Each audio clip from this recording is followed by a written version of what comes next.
اور میں نے حیرت انگیز نتائج دیکھے ہیں، یہ کھلانے سے وہ موٹے ہو جاتے ہیں، ان کا مدافعاتی نظام بڑھتا ہے اور انڈوں کا سائز بھی بڑھ جاتا ہے۔ میں یہ کیڑے اپنے گھر کی سبزیوں کے چھلکے اور بکریوں کے بچے ہوئے کھانے سے بناتا ہوں۔ یہ مرغیوں کو زیادہ پروٹین دینے کا ایک سستا ذریعہ ہے۔ اچھا بھائی، یہ مرغیوں کو دینے سے پہلے میں ان کو گرم پانی میں ڈال کر کیڑے صاف کرتا ہوں، پھر فراہم کرتا ہوں۔ بڑا اسٹائل ہے بھائی۔ براہ کرم مجھے بتائیں کہ کیا یہ جائز ہے اور سائنسی طور پر اس کا تجربہ لیبارٹری میں کیا گیا ہے، جہاں اسے گرم پانی میں صاف کرنے کے بعد معلوم ہوا کہ اس میں 50% پروٹین ہے اور اس میں کوئی بیکٹیریا نہیں ہے۔ جائز ہے مرغیوں کو کیڑے بنا کے کیڑے کھلانا، جائز ہے، ان کی خوراک کا بنیادی حصہ ہے، لیکن ایک بات خوب اچھی طرح سمجھ لیں کہ مردار جو ہے نا، مردار وہ جانور کو کھلانا جائز نہیں ہے، نہ خریدنا جائز ہے۔ لیکن مردار کا مطلب کیا ہے؟ وہ تمام جانور جو ذبح کر کے حلال ہوتے ہیں، ذبح کر کے، جن میں خون ہوتا ہے، بہتا ہوا خون، ان جانوروں کو جب تک آپ اللہ کا نام لے کے ذبح نہیں کریں گے وہ حلال نہیں ہوتے۔ تو ان جانوروں میں جو حرام جانور ہیں یا جو غیر مذبوحہ جانور ہیں وہ کھلانا جائز نہیں ہے۔ جیسے ہمارے ہاں لوگ بلیاں پالتے ہیں، تو باہر سے جو فیڈ آ رہی ہے وہ بلیوں کو کھلاتے ہیں، حالانکہ وہ مردار گوشت ہوتا ہے، مردہ گوشت ہوتا ہے، یعنی مردہ جانور کا۔ نبی صلی اللہ علیہ وسلم نے فرمایا لا تنتفعوا من المیتہ، مردہ سے آپ کسی بھی قسم کا، مردار سے آپ کسی بھی قسم کا انتفاع نہیں کر سکتے۔ یہاں مردار سے وہ مراد ہے جو جس میں خون ہو اور اس کو وہ اپنی موت مر جائے، جیسے کوئی بکری مر گئی تو اب آپ وہ کسی بھی جانور کو نہیں کھلا سکتے۔ جانور خود کھا لے وہ اس کا مسئلہ ہے، لیکن آپ نہیں ایسا کر سکتے کہ جی آپ کے گھر کی بکری مر گئی ہے تو آپ نے اٹھا کے وہ اپنے اس کو کاٹ کے اپنے کتے کے آگے ڈال دیا کہ جی آپ کھا لو، کیونکہ مردار سے انسان کے لیے کسی بھی قسم کا انتفاع کرنا شریعت میں جائز نہیں ہے۔ ہمارے ایک دوست ہیں، ان کا بہت بڑا فارم ہے، مگرمچھ پالے ہوئے، انہوں نے، میں لوگوں کو مشورہ دیتا ہوں بھائی کوئی صحیح چیز پالو یار، کیا آپ مگرمچھ پال رہے ہو، لیکن بہرحال شوق ہے لوگوں کا، تو شوق حلال جانوروں کا رکھا کریں۔ لیکن بہرحال ان کا شوق تھا تو ان کا گھوڑا مر گیا، انہوں نے اٹھا کے وہ مگرمچھ کے آگے ڈال دیا۔ ان کو میں نے منع کیا کہ گھوڑا جب مر گیا ہے یا تو مرنے سے پہلے ذبح کر دیتے آپ اس کو، پھر جو چاہے کرتے اس کو کھلا دیتے مگرمچھ کو، لیکن کیونکہ مر گیا اپنی موت، پڑا رہنے دیتے، مگرمچھ خود آ کے کھا لے۔ وہ مگرمچھ تو حلال حرام کے مسائل مگرمچھ کے لیے نہیں ہے، لیکن انسان کے لیے، مسلمان کے لیے مردار سے انتفاع یعنی فائدہ اٹھانا، تو یہ بھی ایک فائدہ ہے نا کہ آپ اس مرے ہوئے گھوڑے کو اپنے پالتو جانور کو کھلا رہے ہیں، تو یہ انسان فائدہ اٹھا رہا ہے اس سے۔ تو مردہ کو چھوڑ دیا جائے، جانور جو مرضی کرتا رہے اس کے ساتھ، لیکن مردار گوشت جو ہے وہ آپ خود سے جانوروں کو نہیں کھلا سکتے۔ آج کل یہ بزنس بڑھ رہا ہے، ہمارے بہت سے دوست ہیں، ہم نے دیکھا ہے، انہوں نے جو باہر سے فیڈ آ رہی ہے جانوروں کی، مرغیوں کی، بلیوں کی، وہ جو ہے وہ مردار فیڈ آتی ہے، حرام گوشت کی ہوتی ہے، تو وہ کہتے ہیں یہ تو بلی ہے، اس کے لیے حلال حرام کا کیا؟ تو بلی کے لیے تو ٹھیک ہے، حلال حرام کا مسئلہ نہیں ہے، لیکن جو بلی پالنے والا ہے اس کے لیے تو ہے نا، اس کے لیے جائز نہیں ہے کہ وہ حرام گوشت اپنے جانور کو کھلائے۔ دیکھیں چوری کا گوشت آپ نے جیسے خود نہیں کھا سکتے، اپنی بلی کو بھی نہیں کھلا سکتے، لیکن چوری کا گوشت بلی خود کھا گئی تو بلی پہ کوئی فتویٰ نہیں لگے گا، آپ پہ لگے گا کہ آپ نے اس کو چوری کا گوشت کیوں کھلایا۔ تو ایسے ہی جو مردار ہوتا ہے، جس جانور میں بہتا ہوا خون ہوتا ہے، اس کو جب تک اللہ کا نام لے کے ذبح نہ کر دیا جائے تو وہ آپ کے لیے کھانا بھی جائز نہیں ہے، آپ کے لیے بیچنا بھی جائز نہیں ہے، اور آپ کے لیے اپنے پالتو جانور کو کھلانا بھی جائز نہیں ہے۔ لیکن یہ جو کیڑے مکوڑے ہوتے ہیں یہ مردار میں نہیں آتے، حرام ہے، انسان کے لیے کھانا جائز نہیں ہے، لیکن یہ ان جانوروں میں داخل نہیں ہے جن پہ ہم یہ حکم لگاتے ہیں کہ جن کو ذبح یہ کیے نہیں جاتے۔ تو سمندر کی کوئی بھی مخلوق ہو یا کیڑے مکوڑے ہوں، یہ آپ اپنی مرغیوں کو کھلا سکتے ہیں، پیدا بھی کر سکتے ہیں ان کو۔ میں نے مرغیاں پالی ہوئی ہیں، تو ہم تو بھی نہیں بناتے، اتنا ٹائم نہیں ہے، ورنہ لوگ بناتے ہیں گوبر سے اور مختلف چیزوں سے، مرغیوں کے لیے کیڑے بناتے ہیں اور پھر مرغیوں کو کھلاتے ہیں، تو وہ بہت فائدہ مند ہوتا ہے مرغیوں کے لیے، تو یہ جائز ہے، اس میں کوئی حرج نہیں ہے، اور ان کیڑوں کا بیچنا بھی جائز ہے۔ آج کل یہ بھی بزنس لوگ کر رہے ہیں، کیونکہ وہاں یورپ امریکہ میں مکھیاں نہیں ہوتی، مکھیاں نہ ہونے کی وجہ یہ کہ گندگیاں نہیں ہوتی، جب گندگیاں نہیں ہوں گی تو مکھیاں نہیں ہوں گی، مکھیاں نہیں ہوں گی تو وہ کیڑے نہیں بنتے جو مکھیاں بناتی ہیں، جب کیڑے نہیں بنتے تو وہ مرغیاں نہیں کھاتی، تو ان کی مرغیوں میں پروٹین کی کمی رہتی ہے، ان کو نیچرل پروٹین ملتا نہیں ہے۔ تو اس کے لیے امریکہ میں اور دوسرے بہت سارے کنٹریز میں ان مشرقی ممالک میں جہاں الحمدللہ بے انتہا اللہ کے فضل سے گندگی بھی ہے اور الحمدللہ بہت زیادہ مکھیوں کی موجیں بھی ہیں، تو ان مکھیوں کی موجیں سے فائدہ یہ ہوتا ہے کہ مرغیوں کی بھی موجیں ہو جاتی ہیں. مکھیاں کیڑے بہت بناتی ہیں کیونکہ کیڑے مکھیوں سے ہی بنتے ہیں. یہ تو مکھیاں جب گندگی پہ بیٹھتی ہیں تو کیڑے بنتے ہیں، تو وہ پھر جو ہے وہ مرغیاں شوق سے کھاتی ہیں، مرغیوں کو پروٹین ملتا ہے. تو یہ بہت بڑا بہترین بزنس بھی ہے. تو جو پاکستان میں یہ بزنس کرنا چاہیں وہ بڑا پیسہ کما سکتے ہیں اس کے ذریعے. باہر اس کی بڑی ضرورت ہے کیونکہ ہمارے یہاں فری پھوکٹ میں مکھیاں ہی مکھیاں ہیں. تو گورنمنٹ مکھیوں کو تو کچھ نہیں کہہ رہی، تو آپ مکھیوں سے فائدہ ہی اٹھا لیں جب تک گورنمنٹ کچھ نہیں کہتی. تو لوگوں نے فارم بنائے ہوئے ہیں مکھیوں کے، آپ نیٹ پہ سرچ کریں، جالیوں میں مکھیاں پالی ہوئی ہیں باقاعدہ. تو اس سے بھی اندازہ ہوتا ہے دیکھو اللہ نے کوئی چیز کو بیکار پیدا نہیں کیا. جس چیز کو ہم ایک فضول چیز سمجھتے ہیں، لیکن وہ فضول چیز بھی اصل میں بہت سارے انسان کی بہت ساری خدمتوں میں لگی ہوئی ہے. وہ اگر پوری دنیا سے ہی مکھیاں شارٹ ہو جائیں نا، یہ گندگی پہ بیٹھنے والی مکھیاں، تو کیڑے شارٹ ہو جائیں گے. کیڑے شارٹ ہو گئے تو آپ کے پروٹین نہیں ملے گا آپ کے ان جانوروں کو جن کے ہم انڈے کھاتے ہیں. تو اللہ نے کائنات کو بڑا ایک مربوط نظام میں بنایا ہوا ہے. تو یہ بڑا بہترین بزنس ہے جو پاکستانیوں کو جو جن کو یہ شوق ہے وہ کر سکتے ہیں. یہ کیڑے بنائیں اور اس کو پھر باہر ایکسپورٹ کریں. آپ بڑا ہے تھوڑا سا مشکل کام، لیکن جو کرنا چاہیں ان کے لیے کوئی مشکل نہیں ہے. بزنس کو فوکس کریں بھائی، بزنس کے ذریعے پیسہ کمائیں. اللہ نے ایک روایت کا مفہوم ہے، نبی صلی اللہ علیہ وسلم نے فرمایا اللہ تعالیٰ نے میری امت کے 10 میں سے 9 حصے جو روزی ہے نا وہ کاروبار میں رکھی ہے، تجارت میں رکھی ہے. عرفان صاحب انڈیا سے پوچھتے ہیں میری جس لڑکی سے منگنی ہوئی ہے اس کا پہلے کسی سے تعلق تھا اور انہوں نے بدکاری بھی کی ہے، مجھے کیا کرنا چاہیے؟ رشتہ کرنا چاہیے یا توڑ دینا چاہیے؟ میں کسی کے پرسنل معاملات میں اس کو مشورہ نہیں دیتا کیونکہ مشورہ دینا بڑا مشکل کام ہوتا ہے. جب تک 100% کسی کے حالات کا علم نہ ہو اس وقت تک مشورہ دینا ممکن نہیں ہوتا. لیکن میں جنرلی ایک اصول بیان کرتا ہوں کہ عورت کی جو سب سے بڑی صفت ہے نا وہ ہے پاک دامنی. عورت اگر بدکاری کر لیتی ہے نا تو پھر مرد کو اس پہ کبھی بھی اعتماد نہیں آتا. عام طور پر ایک ایسا وسوسہ دل میں بیٹھ جاتا ہے کہ پھر وہ نکلتا نہیں ہے. وہ بال جو پیدا ہو گیا نا، میں یہ نہیں کہہ رہا کہ جو عورتیں بدکاری سے توبہ کریں وہ توبہ میں سچی نہیں ہوتی. بہت سی بہت اچھی ہوتی ہیں جو پہلے برے حالات گزرے ہوتے ہیں لیکن پھر نیک بنتی ہیں، تو ایسی توبہ کرتی ہیں کہ اس کی مثال مشکل ہوتی ہے. لیکن ہم دلوں کے حالات جانتے نہیں ہیں. اللہ تعالیٰ نے پیغمبروں کی بیویوں میں کافر بھی پیدا کی ہیں. نوح علیہ السلام کی بیوی کافر تھی، نوح علیہ السلام کی بیوی کافر، لوط علیہ السلام کی بیوی کافر تھی اور نوح علیہ السلام کی بیوی بھی کافر تھی. تو ایسا تو ہمیں ملتا ہے کہ پیغمبر ہو ان کی بیوی کافر ہو، مگر ایسا نہیں ملتا کوئی پیغمبر ہو اس کی بیوی بدکار ہو، اس نے زنا کیا ہو. نبی صلی اللہ علیہ وسلم نے فرمایا وَلِدْتُ مِن نِکَاحِ اللَّهِ مِن صِفَا، یعنی حدیث کا مفہوم ہے آدم علیہ السلام سے لے کے اب تک جو میرا نسب ہے، پیغمبر نے اپنے بارے میں فرمایا وہ نکاح کے ذریعے، اس میں کہیں بھی شک نہیں ہے. تو عورت جب مردوں سے اس کے تعلقات شروع ہو جائیں تو پھر جو ہے نا معاملات بہت خراب ہو جاتے ہیں. یہ ایک ہی ہماری حضرت مولانا اشرف علی تھانوی رحمۃ اللہ نے ایک بات لکھی ہے. ہندوستان اس وقت تو انڈیا پاکستان ایک ہی تھا، تو ہندوستان پاکستان کی عورتوں کے بارے میں ایک بڑی پیاری بات لکھی. فرمایا کہ ہند اور پاک کی جو یعنی انڈیا کی جو عورتیں ہیں، جس میں نے بتایا بنگلہ دیش اور پاکستان بھی اس وقت داخل تھا، انہوں نے فرمایا کہ ہندوستان کی عورت میں سب سے بڑی صفت یہ ہے جس کی وجہ سے مرد کو اس کے ہر عیب کو برداشت کرنا چاہیے، وہ یہ کہ یہ اپنے شوہر کی ہوتی ہیں، یہ شوہر سے وفا کرتی ہیں. تو اس وقت یہ حالات تھے انڈیا اور پاکستان اور بنگلہ دیش کے کہ علماء کہتے تھے کہ بھئی اپنی بیویوں کی قدر کرو آپ، اس لیے کہ یہ جو بھی ان کے اندر عیب ہونا وہ ہو سکتا ہے، لیکن یہ اپنے شوہروں سے یہ جب ایک دفعہ باپ کے گھر سے رخصت ہو کے شوہر کے گھر میں آتی ہیں تو ان کے سامنے شوہر کے علاوہ کوئی بھی نہیں ہوتا. لیکن اگر آج مولانا اشرف علی تھانوی زندہ ہوتے اور آج یہ جو ہمارا یونیورسٹیوں اور کالجز میں کو ایجوکیشن سسٹم دیکھ لیتے کہ ایک لڑکی کے کتنے افیئر چل رہے ہوتے ہیں مردوں کے ساتھ. ہمارے پاس جو کیسز آتے ہیں اللہ تعالیٰ معاف کرے، برائی کا تذکرے سے برائی اور پھیلتی ہے. مردوں کو اعتماد ختم ہو گیا ہے اپنی بیویوں پہ، بیویوں کو اعتماد ختم ہو گیا اپنے شوہروں پہ.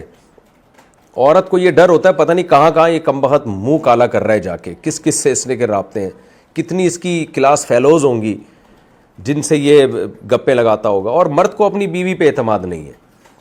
یہ کو ایجوکیشن اور جو یونیورسٹیوں میں جو ہے نا جس میں ہے کہ براڈ مائنڈڈ بننے کا نتیجہ ہے جو ایکچولی کر کے جو ہمارے لبرل لوگوں نے سوسائٹی کو تباہ کر دیا، اس کا رزلٹ یہ نکل رہا ہے کہ نہ مرد کو بیوی پہ اب آج کل اعتماد رہا اور نہ عورت کو اپنے شوہر پہ اعتماد رہا. یہ ایک گدھے گھوڑوں والا ریلیشن بن جاتا ہے، کاغذ میں ہوتا ہے. گدھے گھوڑے میں نے بتاتا ہوں نا کہ گرل فرینڈ بوائے فرینڈ کا جو ریلیشن ہے وہ گدھے گھوڑوں والا ریلیشن ہے. گدھے گھوڑے بھی شادی نہیں کرتے اور جو زناکار اور بدکار لوگ ہوتے ہیں وہ بھی شادی نہیں کرتے. تو اس معاملے میں وہ ان میں اور گدھے گھوڑوں میں کوئی فرق نہیں ہوتا. پیغمبروں کی سنت نکاح ہے. عورت اپنے باپ کے گھر سے اس کی زندگی میں پہلا مرد آتا ہے جس کو شوہر کہتے ہیں، اور شوہر کی زندگی میں پہلی عورت آتی ہے جس کو بیوی کہتے ہیں. اس کے علاوہ میاں بیوی کا، مرد اور عورت کا کوئی ریلیشن نہیں ہے، عقل مندوں کی نظر میں، غیرت مند لوگوں کی نظر میں اور اسلام کی نظر میں جو دین فطرت ہے. تو اب یہ سوسائٹی ہو رہی ہے تباہی کی طرف. اس لیے میں لوگوں سے کہتا ہوں اچھا دیکھیں مرد بھی بدکار ہو برا ہے، لیکن عورت کے بدکار ہونے سے نقصان یہ ہوتا ہے کہ نسب میں خلل پیدا ہوتا ہے، نسب میں شبہ پیدا ہوتا ہے. تو یہ زیادہ ڈینجرس ہو جاتا ہے. تو اس لیے خواتین سے بھی میں کہوں گا کہ نکاح کے لیے دیندار مردوں کو، اور دیندار سے مراد وہ نہیں جس کا جو صرف گیٹ اپ دینداروں والا ہو، ایسا مرد تلاش کریں جو پاک دامن ہو. ایسا مرد تلاش کریں جس کے طبیعت میں وفا ہو. وہ جب کسی کو بیوی بنا کے لاتا ہے تو آپ کو اس کے بارے میں پتا ہو کہ یہ اس کی کوئی گرل فرینڈ نہیں ہے، اس کا کوئی افیئر نہیں ہے. اس نے جب کسی لڑکی کی طرف نظر ڈالی ہے یا اس سے رابطے کی کوشش کی ہے تو بیوی بنانے کے لیے، اور پہلی بات ہی اس کی یہ تھی کہ بھائی میری وائف بننا چاہتی ہو تو ٹھیک ہے، ادروائز میرا تم سے کوئی رشتہ نہیں ہے. ایسے مردوں کو لڑکیاں تلاش کریں. لیکن لڑکیاں کو بھی دماغ خراب ہے، وہ کہتی ہیں پہلے ہم دوستی لگائیں گے، ہم دیکھیں گے کہ یہ کیسا ہے. تو آپ اگر دوستی لگا رہی ہو نا تو اور یہ ایگری ہو گیا دوستی کے، اس کا مطلب یہ 20 لڑکیوں سے پہلے بھی دوستی لگا چکا ہے یہ. کیونکہ جس کی عادت ہوتی ہے، جو برا ہوتا ہے نا، جو آپ کو سٹا پیتے ہوئے پکڑا گیا چرس پی رہا ہے، اس کا مطلب یہ چرس پیتا رہا ہے یہ. تو جو آپ سے دوستی لگا رہا ہے نا، تجربے کی بھینٹ چڑھا رہا ہے اپنے آپ کو اور آپ کو، اس کا مطلب پہلے بھی وہ دوستیاں لگا چکا ہے اور آپ کے بعد بھی لگائے گا. اور جو لڑکی کسی لڑکے سے دوستی لگا رہی ہے اس پر اعتماد نہیں ہے. وہ 20 لڑکوں سے ہو سکتا ہے پہلے بھی یہی کہہ کے دوستیاں لگا چکی ہو. تو جس لڑکی کی زندگی میں 10 مرد آ چکے ہوں اور جس مرد کی زندگی میں 10 عورتیں آ چکی ہوں، اس پہ کیسے اعتماد کیا جا سکتا ہے؟ میں پوری بات کا خلاصہ بیان کرتا ہوں کہ یہ خوب اچھی طرح سمجھ لیں کہ یہ زمانہ وہ نہیں ہے جو پہلے تھا. اب لڑکے لڑکیاں مکس گیدرنگ، ٹک ٹاک، موبائل پہ رابطے، فیس بک آئی ڈیز ایک دوسرے سے شیئر کرنا، ان سب چیزوں کی وجہ سے سوسائٹی بہت چینج ہو چکی ہے. اگر کسی آدمی کو چاہیے کہ اس کا گھر بسے، اس کو ایک محبت والی بیوی ملے، اس کی اولاد ہو، کل اس کا ایک اچھا خاندان ہو جس کو ہندی میں کہتے ہیں پریوار ہو اچھا، تو مرد کو چاہیے ایسی لڑکی تلاش کرے جو گھر کی دہلیز سے نکل کے شوہر کے گھر میں جائے. چاہے ایجوکیشن نہ بھی ہو اس کے پاس، اس سے کوئی بڑا فرق نہیں پڑتا ایجوکیشن نہ ہونے سے. ایجوکیٹڈ ہے لیکن عفت اور پاک دامنی کی دھجیاں اڑا دی ہے، وہ زیادہ ڈینجرس ہے. دوسرا، لڑکی بھی ایسے آدمی کو تلاش کرے جس کے افیئرز نہ ہوں. وہ جب کسی کی طرف رابطہ کرے تو کہے میں نے آپ سے نکاح کرنا ہے، ادروائز میں آپ سے دوستی نہیں لگا سکتا. تو اس طرح کے لڑکے بھی شارٹ چل رہے ہیں مارکیٹ میں، لڑکیاں بھی شارٹ چل رہی ہیں، لیکن ابھی ختم نہیں ہوئے ہیں. جب ختم ہو گئے تو اللہ قیامت لا کے پوری دنیا ہی کو تباہ کر دے گا.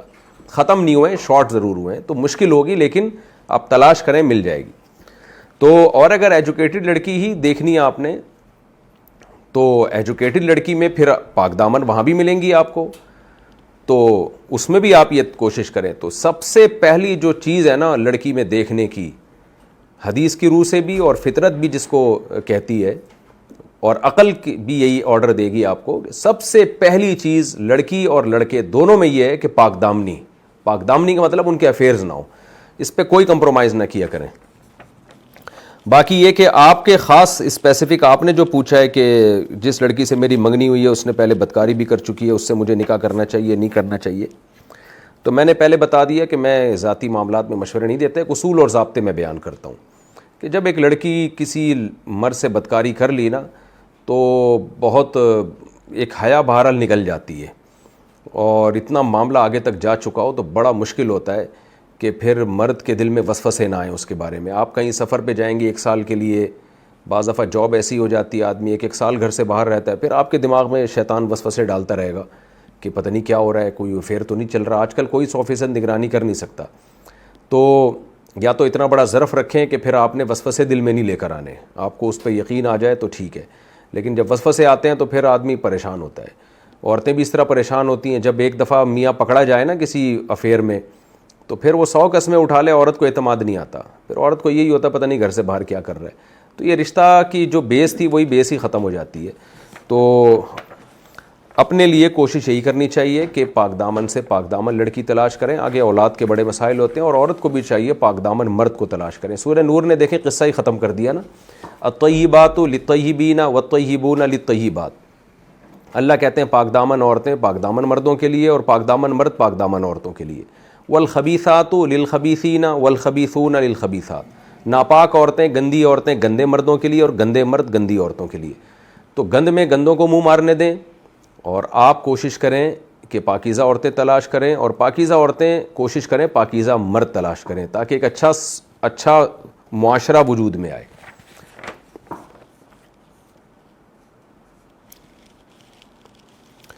فیض بجنوری انڈیا سے پوچھتے ہیں کسی غیر محرم پر نگاہ چلی جائے تو کون سی دعا پڑھیں؟ واہ بھائی واہ، یعنی غیر محرم کی بھی دعائیں ہیں.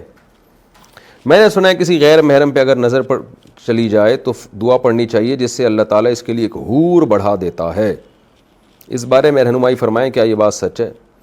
نہیں جی، ایسی کوئی نہیں ہے. کھانا کھانے کی دعائیں ہیں، حتیٰ کہ بیت الخلاء جانے کی بھی دعائیں ہیں، لیکن نامحرم پہ نظر پڑنے کی اسلام میں کوئی دعا نہیں ہے کہ کسی محرم پہ نظر پڑے تو آپ یہ دعا پڑھیں. تو کچھ بھی نہ پڑھیں، نظر نہ ڈالیں آپ اس کے اوپر، ڈل جائے تو استغفار پڑھ لیں احتیاطاً. اور وہ استغفار پہ بھی مجھے ایک چٹکلا یاد آیا کہ کچھ لوگ جا رہے تھے تو نظر نیچی کر کے انہوں نے آپس میں یہ معاہدہ کیا، بھائی اگر کسی نامحرم پہ نظر پڑ جائے نا، یہ ٹھرکیوں کی میں آپ کو مثال دے رہا ہوں، تو انہوں نے کہا بھائی کسی نامحرم پہ نظر پڑ جائے تو استغفار پڑھنا. تو اچانک ایک آواز آئی استغفر اللہ، تو سب نے کہا کہاں ہے کہاں ہے، بجائے استغفار کرنے کے نا وہ ٹھرکی کہنے لگے کہاں ہے بھائی. تو نامحرم پہ نظر نہ ڈالیں، پڑ جائے تو استغفار کر لیں، باقی سب لوگ فوراً پوچھیں گے کہاں ہیں. افشا انعم انڈیا سے، کیا حالت حمل میں کسی میت والے گھر نہیں جانا چاہیے؟ ایسا بعض بوڑھے کہتے ہیں، رہنمائی فرمائیں. نہیں جی، ایسی کوئی بات نہیں ہے، حالت حمل میں میت والے گھر جا سکتے ہیں، کوئی حرج نہیں ہے، اس میں کچھ نہیں ہوتا بچے کو اس سے. دوست محمد خانیوال سے، میری بھابھی حاملہ ہیں، الٹرا ساؤنڈ سے معلوم ہوا کہ بچہ معذور ہے، مشورہ دیجئے کہ کیا کرنا چاہیے؟ حمل ضائع کروایا جا سکتا ہے؟ حمل جب 4 مہینے کا ہو جائے نا تو کسی صورت میں اس کو گرانا جائز نہیں ہے.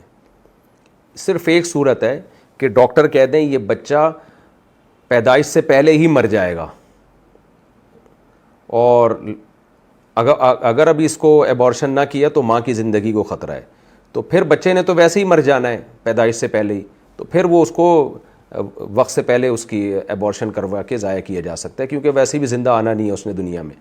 اس کے علاوہ 4 مہینے کا جب بچہ ہو جائے نا تو کسی قیمت پہ حمل نہیں گرا سکتے. معذور ہے تو کوئی بات نہیں، اس پہ اللہ کی تقدیر پہ راضی رہنا چاہیے.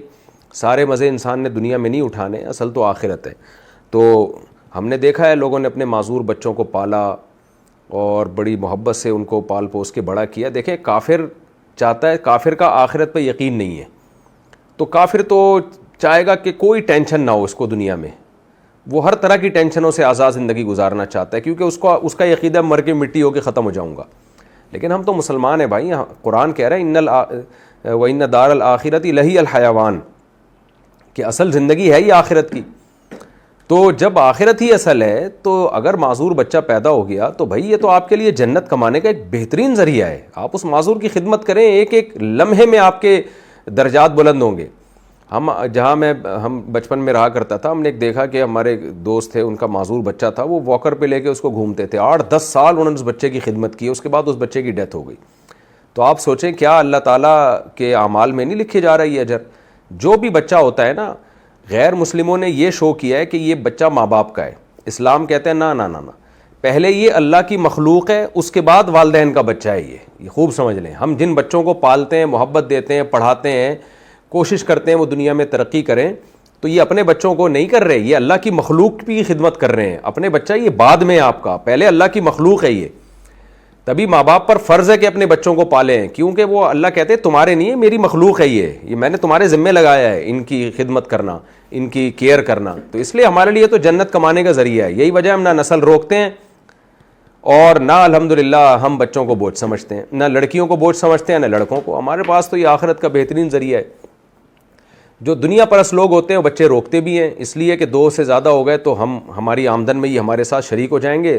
لہذا جتنے بھی ارب پتی کروڑ پتی لوگ ہیں وہ غربت کے خوف سے ان کے 1-2 سے زیادہ بچے ہوتے نہیں ہیں, کیونکہ ان کو ڈر ہوتا ہے ہم غریب نہ ہو جائیں. تو ان پہ ویسی پھٹکار اللہ کی طرف سے اتنی برستی ہے اس کنجوسی دماغ اور کنجوس دل کی وجہ سے کہ کروڑ پتی ہو کے بھی اللہ ان کے دل کو جو ہے نا تنگ کر لیتا ہے. پھر ان کو اولادیں بھی ایسے ہی ملتی ہیں.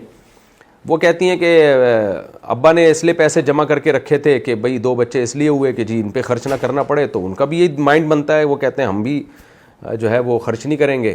نتیجہ وہی یورپ والا کہ ابا کو بھی اولڈ ہاؤس میں جمع کراؤ, اس بڈھے کو بھیجو وہاں اولڈ ہاؤس میں, بڈھی ماں کو بھی بھیجو اولڈ ہاؤس میں, پیسہ بچاؤ پیسہ. تو ہم یورپ کی طرف ہی جا رہے ہیں. اسلام بالکل اس کے اگینسٹ. اسلام کہتا ہے اولاد معذور ہے, بیٹیاں ہیں تو بھی رونے کی اجازت نہیں ہے. 3 بیٹیوں پہ جنت کی ضمانت دے دی نبی صلی اللہ علیہ وسلم نے. تو سبحان اللہ بھائی 3 کیا 6 ہو جائیں, 9 بیٹیاں ہو جائیں, 3 دفعہ ضمانت ہے بھائی, اور کیا چاہیے. ہمارے ایک دوست ہیں انہوں نے بتایا میری 9 بیٹیاں ہیں. میں نے کہا بھائی تمہارا تو ویسے ہی بیڑا پار ہو گیا یار, 3 بیٹیوں کی سفارش قبول نہیں ہوئی, دوسری 3 لے آنا, وہ نہیں ہوئی تیسری 3 لے آنا. تو یہ عذاب میں جو ہے نا لبرل لوگ ہیں جن میں اللہ نے ان کو ڈالا ہوا ہے, کیونکہ اللہ کو مانتے نہیں ہیں. تو یہ 2 سے زیادہ بچے بھی ان کے لیے عذاب ہیں, ہوتے تو وہ 2 بھی عذاب ہیں. تو 2 کون سا کام کے نکلتے ہیں ان کے. تو جن کا دل بڑا ہوتا ہے ان کی اولادیں بھی پیدا ہوتی ہیں خوب الحمدللہ, ان کے گھروں میں رونقیں بھی ہوتی ہیں. اگر کوئی معذور بچہ آ گیا تو اس پہ بھی خوشی خوشی اس کو پالتے ہیں. یار اب تو ہمیں صدقہ خیرات کا ایک ذریعہ مل گیا, یعنی اللہ کی طرف سے کہ یعنی ہم اس کو جو کھلائیں گے ہمیں تو ڈبل صدقے کا اجر ملے گا. تو یہ جنت کمانے کا ذریعہ ہے. تو اس میں بالکل ٹینشن نہ لیں. اگر بچہ معذور ہے کوئی بات نہیں بھائی, ہم اس معذور کو پالیں گے. تو جیسے دنیا میں بچہ معذور ہے تو اس کو قتل کرنا جائز نہیں ہے, تو ماں کے پیٹ میں بھی اگر معذور ہے اس کو بھی قتل نہیں کر سکتے. اس کو بھی زندہ رہنے کا اتنا ہی حق ہے جتنا دنیا میں آنے کے بعد کسی کو زندہ رہنے کا حق ہے. اور اس پہ اللہ کا شکر ادا کریں, آپ کو اللہ نے جنت کمانے کا ایک ذریعہ دے دیا ہے. باقی اللہ سے دعا عافیت ہی کی مانگنی چاہیے. میں بھی دعا کرتا ہوں اللہ صحت مند بچہ دے آپ کو. خود سے آزمائشیں مانگنا ٹھیک نہیں ہے. خود اللہ سے عافیت ہی مانگے, اللہ ہم کمزور ہیں, تو ہمیں خوشیاں دے اور ہمیں اس میں شکر کی توفیق دے. تو پھر بھی اگر کوئی آزمائش آ جاتی ہے اس میں انسان صبر کرے. تو میں بھی دعا کرتا ہوں اللہ آپ کو نیک صالح اولاد دے. یہ جو ڈاکٹروں نے کہا ہے کہ یہ بچہ معذور ہے, اللہ کرے یہ رپورٹ غلط ہو. اللہ کے ہاتھ میں سب کچھ ہے. بعض دفعہ رپورٹ میں معذور ہوتا ہے لیکن اللہ صحت مند بچہ دے دیتے ہیں. تو دعا میں کرتا ہوں اللہ آپ کو نیک صالح اولاد دے. لیکن اگر یہ 4 مہینے کا ہو گیا تو اس کو ضائع نہیں کر سکتے. اور 4 مہینے سے پہلے بھی بچہ صرف اسی صورت میں ضائع کیا جا سکتا ہے جب ماں کو کوئی بڑا خطرہ ہو, سخت بیمار ہونے کا یا جان وغیرہ کا خطرہ ہو. اچھا بھائی